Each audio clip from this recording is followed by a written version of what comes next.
네, 안녕하세요. 만나서 반갑습니다. 개천에서 용재한다의 김용재입니다. 자, 오늘도 우리 시청자 여러분의 사연과 함께 시작을 해보겠습니다. 제목, 용재 형님의 고견을 바랍니다. 안녕하세요, 용재 형님. 글이 아마 길어질 것 같아 우선 죄송합니다. 올리신 동영상들 빠짐없이 모두 보았지만 댓글도 안 달다가 처음으로 글을 올려봅니다. 동년배이신데 참 멋진 분이신 것 같습니다. 아이고 감사합니다. 개인들 투자케어 사업체를 운영하시는 분들 중 돈벌이가 아닌 투자자들에게 진심된 조언을 해주시는 게 제가 몇 년이라도 더 살았지만 형소리가 부담 없이 절로 나오네요. 용재 형님께 진심 가감 없는 답변을 듣고 싶어 문의드립니다. 저는 사회 초년 시절 200만원, 300만원 정도로 주식을 시작해서 스스로는 열심히 공부했다고 생각하고 투자한 것이 제 기억에는 결국 마이너스 30% 40% 정도 손해를 보고 주식은 내가 감히 할 게 못 되는구나 생각하고 투자는 생각도 없고 열심히 돈만 번 케이스입니다. 그러다가 팬데믹 이후 상승장에 너도 나도 돈을 버는 시장에서 주위에 들리는 소리에 흘려서 내가 지금 이렇게 열심히 살고 있는데 나도 할 수 있다 라는 생각에 15년이 지나 다시 주식을 시작하였습니다. 운이 좋았지요. 상승장에 탑승했으니까요. 주식의 생초짜는 아니었기에 수익이 꽤나 좋았습니다. 지방에 아파트 하나 가격은 벌었던 것 같습니다. 어휴, 꽤 많이 버셨네요. 지방 아파트가 평당 한 5, 600 하지? 이대로 행복이 계속될 거라 생각하고 계속 공부했습니다. 그러다 하락장이 시작되고 수익률은 마이너스가 되기 시작했습니다. 분할 매수를 철저히 지켰기에 손해는 크지 않았지만 조금씩 투자금이 묶이고 시작하더니 이제 손절할 건 손절하고 수익금이 꽤나 깎인 상황입니다. 근래에 마이너스가 났다고 꿍에 있는 건 아닙니다. 제 딜레마는 지금부터입니다. 저는 나름의 투자 원칙을 세우고 거기에 맞게 업무에도 지장이 가지 않게 수익 투자를 하고 있습니다. 시총 200위권 안에 BPS가 좋은 기업들만 제 나름의 위치에 왔을 때 매수를 합니다. 이게 공식화되어 기계적으로 매매를 하고 있습니다. 뉴스, 테마, 찌라시, 댓글 등을 모두 배제하고 제 나름의 획일화된 똑같은 매매만 하다 보니 제가 지금 투자를 하고 있는 건지 게임이나 도박에 카운팅을 하고 있는 건지 혼란이 왔습니다. 제 나름의 매매 방식에 자신감도 있지만 한편으론 수치로 이루어진 그래프에 저의 상당량의 자산들을 제 알량한 지식에 의거하여 투자 베팅하고 있다는 생각이 들어 이게 내가 제대로 하고 있는 건가 의문이 들고 회의감과 스트레스가 몰려옵니다. 제가 잘해 나가고 있는 건지 아니면 투자를 중단했다가 더 공부해서 제 의문을 스스로 타파해야 할지 용재 형님의 오랜 주식 고견을 부탁드립니다 라고 질문을 남겨주셨네요. 매매를 주식을 처음에 시작했다가 한 마이너스 30% 40% 되고 아 나는 주식에는 소질이 없구나 안 해야 되겠다 라고 생각했다가 팬데믹 장에 너도 나도 다 주식을 하고 또 그때는 급상승장이다 보니 아예 나도 한번 해봐야지 라고 다시 시작을 해가지고 중소 아파트 값을 벌었어. 그리고 나서 하락장을 맞고 다행히 하락장에 그래도 큰 손실은 입지 않았는데 지금 내가 고수하고 있는 이 투자 원칙과 이 투자의 매매 방식이 맞는지 고견을 달라는 얘기인데 일단은 난 이분이 어떠한 매매로 정확하게 하는지 몰라. 단순히 여기서 제공된 거는 시총 200위권 안에 BPS가 좋은 기업들만 좀 매매를 한다라는 건데 결론만 놓고 보자 그런다면 나는 이 글만 놓고 봤을 때 이분의 투자 원칙이나 투자 매매가 잘못된 건 아니라고 봐. 왜냐하면 주식은 항상 그렇지만 데이터 싸움이고 결론 싸움이거든. 네가 테마주 매매를 하든 네가 단타 매매를 하든 급등주 매매를 하든 뭔 매매가 됐든 수익이 잘 났으면 땡이야. 어차피 우리는 결과론 쪽으로 야 너 그래서 주식을 1년 동안 했는데 돈을 벌었어 못 벌었어 결국은 이걸로 귀결이 되는 문제이니. 근데 이분은 하락장이 시작한 지가 작년 1월달부터 시작을 했으니까 근 1년 넘게 하락장이 시작이 됐고 올해 들어서는 이제 또 박스권 장세가 지금 이루어지고 있는 모습인데 결론만 놓고 본다 그런다면 시장 자체가 그렇게 썩 좋지 못한 환경 속에서 이분은 그렇게 큰 손실을 입지 않았다는 것 이것만 보더라도 이분이 매매를 잘 하는 거라고 나는 판단이 들어.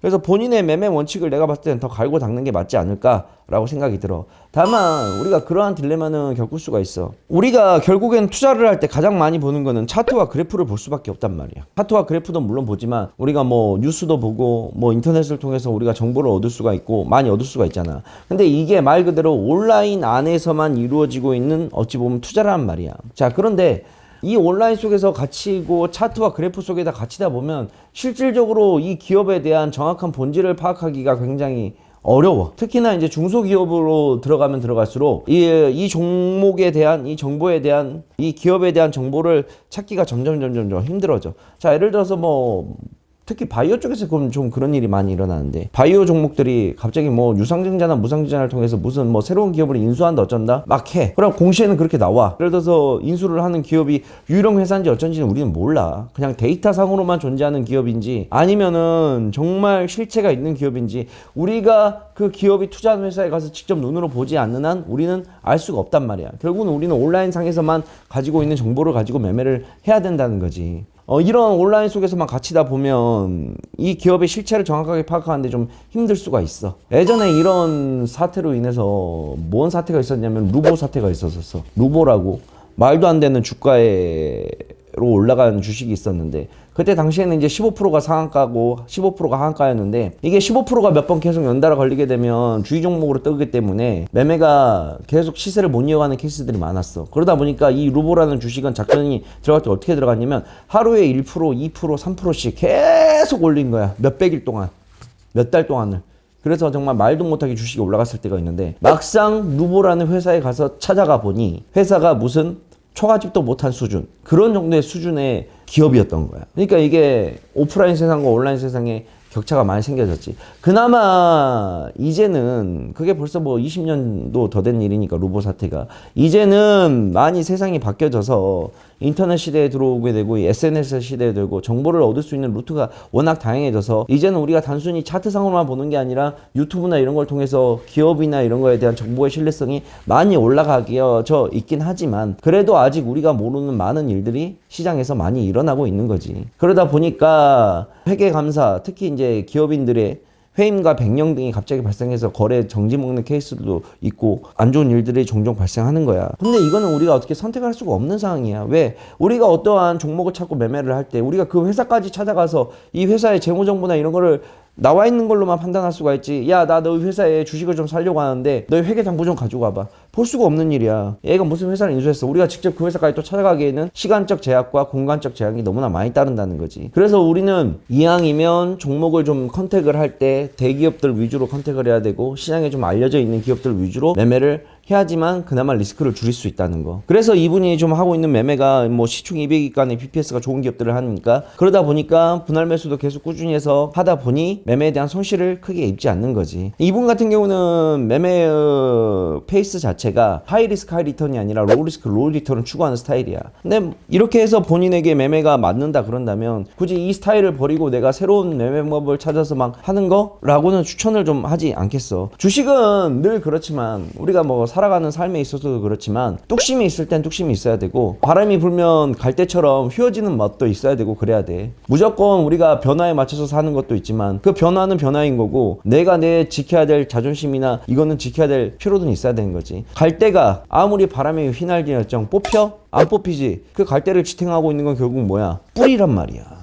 이 뿌리가 뽑히지 않으면 거기에 상황에 맞춰서 언제든지 변화할 수 있는 거야. 갈대가 뿌리가 안 뽑힌다고 이 갈대의 본성이 어디 가? 안 간다는 거야. 주식도 마찬가지야. 내가 대원칙과 정확한 원칙을 지킨 상태에서 바람이 불면 유연하게, 예를 들어서 나는 이분처럼 시총 200위권 안에 뭐 BPS가 좋은 기업들만 하겠다라는 뚝심이 있으면, 자, 이분이 이제 바람에 따라서 바뀌어야 될 건 뭐야? 지금은 시장이 계속 빠지니까 좀 기다렸다가 저 밑에서 사야지 라는 걸로 바꾸면 되는 거잖아. 이게 얼마나 현명한 투자 방법이란 이거지. 그러니까 본성은 바뀌지 않대. 변화에 맞춰서 움직일 필요성은 늘 가지고 있어야 된다는 거. 그거를 갖고 있어야 주식을 하면서도 여러분들이 흔들리지 아니할 수가 있어요. 예를 들어서 이런 분이 내가 투자 원칙을 나는 테마주 급등주 매매 안 할 거야 라고 했었는데, 요즘 테마주와 급등주만 계속 올라가다 보면 테마주와 급등주를 사야 되나? 건드리는 순간 하이 리스크 하이 리턴으로 바뀌어버리는 거야. 난 원래 로우 리턴 로우 리스크를 추구했는데 하이 리턴과 하이 리턴으로 리스크로 바꿔버리게 되게 된다면 내 매매 환경 자체가 나의 본성을 바꿔버리는 거기 때문에 나는 ENFJ야. 근데 내가 하루아침에 IFJ로 바뀔 수 있어? 안 바뀐단 말이야. 성향이 완전히 다르기 때문에 나의 성향에 맞추어서 뭔가를 조금씩 바꿔나가야 되지, 나의 성향과 완전히 반대되는 거, 내 투자 원칙을 버리고 내가 지키지 않은 걸 바꿔버리게 된다 그런다면 그때부터 매매는 완전히 무너져. 왜? 서로 혼란이 오니까. 내가 항상 매매를 할 때 나도 그러잖아. 나는 내 원칙에 의해서만 가는 종목들만 찾는다고. 물론 내 원칙에 의해서 안 가는 움직이는 종목들도 많아. 이 자리에서는 절대 가야 될 자리가 아닌데 왜 가지? 근데 그걸 계속해서 붙잡고 있어봤자 답이 안 나와. 나는 그냥 내 위치에서 올라가는 종목들만 찾아내고 거기에다 원칙만 적용시키면 되는 거야. 세상의 모든 현상들을 다 이해할 수는 없는 거야. 이 첨단 과학의 시대에 아직도 세상에는 풀리지 않는 미스테리가 엄청나게 많이 있어. 왜 밝혀내지 못하겠어? 그건 아직 우리의 지식 수준이 그만큼 올라가지 못했기 때문에 밝혀내지 못한 거야. 언젠간 또 시대가 지나게 되면 우리 10년 후, 100년 후 머나먼 미래가 되게 되면 그 현상을 밝혀낼 수가 있겠지. 지금도 마찬가지야. 우리가 주식에 대해서 내가 한계가 어느 정도 있기 때문에 모든 주식 이상 현상에 대해서 내가 다 판단하고 분석할 필요는 없다고. 나는 나에게 맞는 종목들만 찾아서 매매를 하면 돼. 이분은 이분의 지금 스타일이 맞기 때문에 여기와 관련된 종목들로 그냥 꾸준히 매매를 하면 되는 거야. 이해가지? 그래서 우리 시청자 분도 본인의 매매 원칙을 제가 봤을 때는 바꿀 필요는 없는 것 같습니다. 고수를 하되 원칙을 지키면서 매매를 하되 거기서 약간씩의 변화는 아까 말한 것처럼 한다 그런다면 더 좋은 매매가 이루어지지 않을까라고 저는 감히 생각을 하고 있습니다. 끊임없이 변화해야 되는 건 맞아요. 끊임없이 변화는 해야 하지만 그 본성을 절대 잃어버리면 안 된다는 거.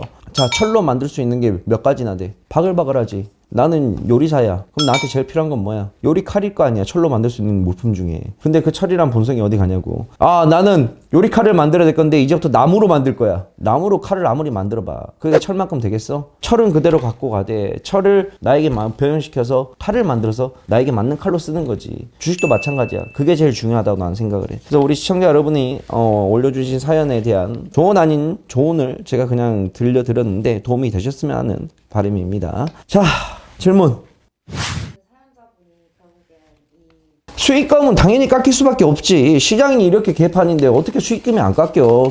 수익을 낸다는 것 자체도 힘든 일분더러 손실을 안 보는 건 아니야. 왜냐면 시장 자체가 1년 넘게 하락장이 됐고 어려운 시장인데 원금에서 40%, 50%, 60%안 까먹은 게 어디야. 10%, 20% 까먹는다? 그거는 용납될 수 있는 수준이야. 당연히 하락장인데 당연히 지수를 이기는 매매는 없어. 하락장일 때는 결국 우리가 할 수 있는 조치는 뭐냐. 수익장일 때는 수익을 많이 내고 하락장일 때는 조금 까먹고 다시 수익장일 때는 다시 급등장일 때는 또 돈을 벌고 이게 반복이 돼야 돼. 하락장에서 돈을 까먹는 거는 당연한 일이야. 우리가 흔히 말하지 졌지만 잘 싸웠다. 그 말이 주식시장에도 맞는 말이야. 이번에 월드컵 때 한국이 16강 갈 경우의 수가 얼마 됐었어? 얼마 안 됐었어. 근데 포르투갈을 이기고 어찌됐건 브라질 16강까지 갔잖아. 야, 너희들 출전했으면 월드컵 우승해야지. 왜 우승 못하고 16강에서 떨어져 들어왔어? 사람들이 뭐라 그래? 안 그러잖아. 우리의 수준을 알기 때문에 그만큼만 가더라도 너희들은 최선을 다했다. 시장도 마찬가지야. 주식시장이 다 떨어지고 있는데 그래도 야 남들 40% 50% 떨어질 때 나는 마이너스 20%로 선방했어. 이게 잘못된 거야? 아니라는 거야. 하락장일 때는 당연히 떨어져야 되는 게 맞고 수익장 때는 과감하게 베팅을 해서 수익을 받아야 되는 게 맞고. 그래서 이분이 봤다는 하락은 내가 어느 수준까지는 모르겠지만 글을 적어놓은 걸로 봐서는 그렇게 큰 수준의 손실까지는 아니라는 판단이 돼. 그러니까 이분은 매매가 잘 된 거라고 나는 보여진다는 거지. 그렇게 해서 오늘은 우리 매매에 관련된 이야기를 좀 한번 나눠봤습니다. 바람이 불면 좀 흔들릴 때도 있고 찬바람이 오게 되면 몸을 움켜야 될 때도 있고 또 따뜻한 햇살이 오게 되게 되면 외투를 벗어야 될 때도 있어요. 주식이 1년 360을 계속 수익 날 수는 없는 겁니다. 쉬어야 될 땐 쉬어야 되는 거고 다시 베팅을 해야 될 땐 베팅을 해야 되는 거예요. 그러니까 작년 한 해 동안과 올해 좀 이어지는 이 하락장이 좀 힘들다고 하시더라도 지금은 어쩔 수 없이 빠지는 구간이라 생각을 하고 또 다가올 매매를 위해 투자 준비를 잘 하세요. 투자 준비라는 건 결국에는 나의 매매 원칙을 절대적으로 지켜야 되는 것, 그게 바탕이 된다고 생각을 해주시면 되겠습니다. 오늘은 여기까지 하겠습니다. 다음에 다른 사연으로 만나도록 할게요. 안녕. 사연 신청은 아래로 남겨주시면 되겠습니다.